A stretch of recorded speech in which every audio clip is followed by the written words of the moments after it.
Rivoyat qilishlaricha, kunlardan bir kun uzoq yo'l yurib, suvsizlik va jaziramadan holdan toygan bir darvish sahro o'rtasida joylashgan shaharga ko'zi tushibdi.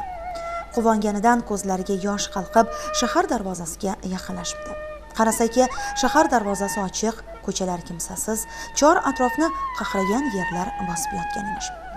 O'sha zamonlarda bu shahar ahli qurg'oqchilik va noma'lum kasallikdan ko'p aziyat chekib, xalqi qurbon bo'layotgan ekan. Bundan xabar topgan karvonlar bu shaharni chetlab o'tar, xullas hech kim bu yerga kirishni istamas ekan. Darvish shahar ahlining kulfatini, norasta go'daklarning nobud bo'layotganini ko'rib, o'z tashnaligini ham unutibdi. Xudoga bu shaharga shunday bir ilohiy, shifobaxsh suv berishini so'rab iltijo qilibdi va hassasini yerga shaxt bilan urgan ekan, u yerdan buloq shahar markazida ming yillardan buyon otilib turgan chashmaning paydo bo'lishi bilan bog'liq juda ko'p afsonalar mavjud. Chashmaning paydo bo'lishi tarixi hozirgacha sirligicha qolmoqda. Biroq bir paytlar Buxoroda suv taqchilligi sezilganda butun shahar ahli shu chashma suvi bilan ta'minlangani haqiqat.